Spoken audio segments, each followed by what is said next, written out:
Hey guys, I am Dr. Asutosh and today I will discuss about a very common topic called eosinophilia and its homeopathy management and treatment. So let's start this video.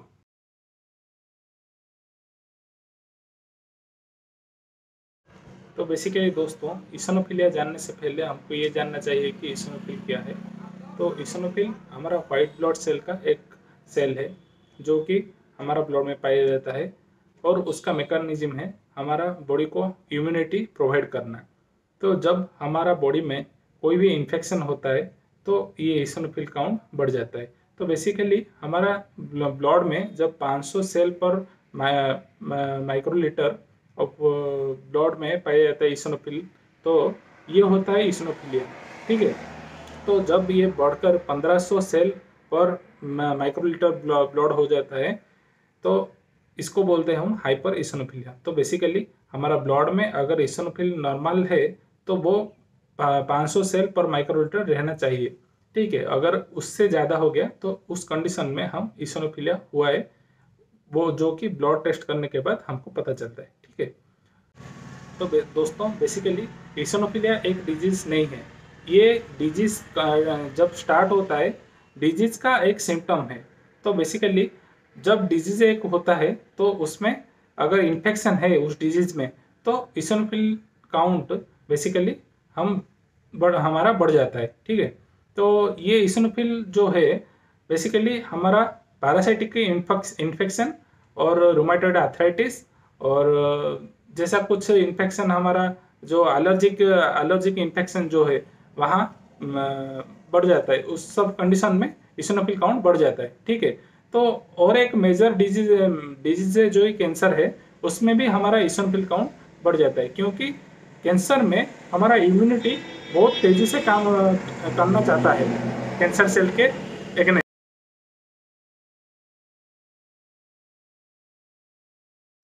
तो मैं आपको बताऊंगा कुछ homeopathic दवाएं जो कि eosinophilia condition में हम दे सकते हैं।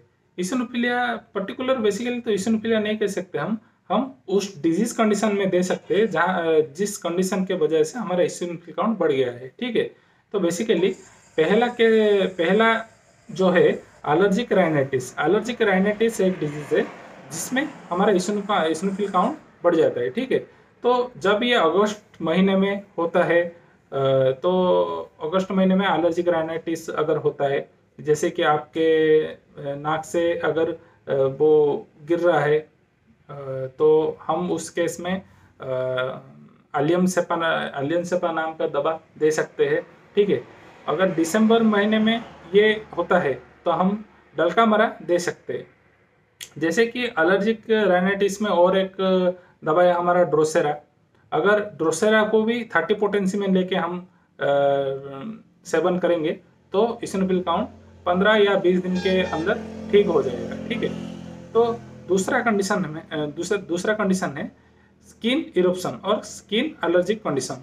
तो इसमें क्या होता है, आर्टिकारिया नाम का एक डिजीज है जिसमें हमारा स्किन का कलर स्किन में रेड कलर का स्पॉट हो जाता है और बहुत सारा खुजली होता है इसकी वजह से। ठीक है, तो इस कंडीशन में हम आर्टिका यूरियंस नाम का जो हमारा दवा है वो हम दे सकते हैं, और साथ ही साथ हम एपिस मेलिफिका 30 पोटेंसी में लेकर उसको भी हम ले सकते हैं। ठीक है, और एक अर्टिकारिया के लिए और एक अच्छा दवा है हमारा रक्सटक्स। ठीक है, रक्सटक्स दे सकते हैं हम इस कंडीशन में। तो जैसे कि दोस्तों, अगर स्किन में आपका बेसिकली विंटर सीजन में स्किन में अगर क्रस्टी लेयर आ जाता है और उस क्रस्टी लेयर के वजह से आपका स्किन में अगर इचिंग होता है तो हम उस केस में ग्राफाइटिस भी दे सकते हैं। अगर ये सब दवा हम देंगे तो इस कंडीशन को लेकर जो इओसिनोफिल काउंट बढ़ गया है हमारा वो सब कंट्रोल में आ जाएगा। ठीक है, तो बेसिकली अब हम देखेंगे respiratory illness like bronchitis, asthma, ये सब केस में अगर ये सब केस हुआ है हमारा तो डेफिनेटली इओसिनोफिल काउंट हम बढ़ा हुआ पाएंगे ब्लड टेस्ट करने के बाद।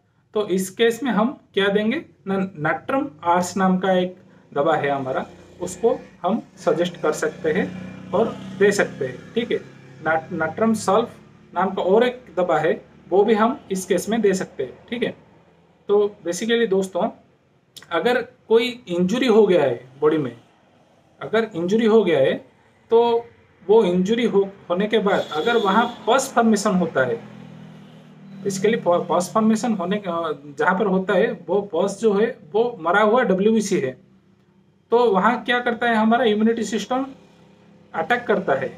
ठीक है, वो पस फॉर्मेशन जो होता है वहाँ पर इसिनोफिल काउंट बढ़ जाता है। ठीक है, तो इस केस में हम साइलेसिया दे सकते हैं। साइलेसिया नाम का जो दवा है हम इस केस में दे सकते हैं, जिसके वजह से हमारा वो पस वाला वुंड हो जो वो ठीक हो जाएगा और साथ ही साथ हमारा इसिनोफिल काउंट भी नॉर्मल आ जाएगा। ठीक है, तो दोस्तों मैं एक कॉम्बिनेशन मेरा है, वो मैं पेशेंट को इसिनोफिलिया कंडीशन में देता हूँ। तो वो कंडीशन में मैं 4 दवा लेता हूँ, जो कि है इपिकाक, कालीबाई, हिस्टामिनम और ड्रोसेरा। ये 4 दवा 30 पोटेंस में लेता हूँ और चारों को बराबर मिला के एक कॉम्बिनेशन बना के मैं इसिनोफिल कंडीशन में देता हूँ, जो कि बहुत अच्छा काम करता है और 100 से 100% रिजल्ट मुझे ये मिलता है। तो आशा करता हूँ आप सबको इसिनोफिलिया बारे में मैं कुछ बता पाया हूँ, और उसके साथ साथ कुछ होम्योपैथी दवाई भी आपको मैं बता पाया हूँ। तो आप ये सब वीडियो कैसे लगता है हमको ज़रूर बताइए, और साथ ही साथ मेरा चैनल को लाइक, शेयर और सब्सक्राइब भी कर दीजिए। ठीक है, फिर से मिलते हैं अगली वीडियो में। धन्यवाद, नमस्ते।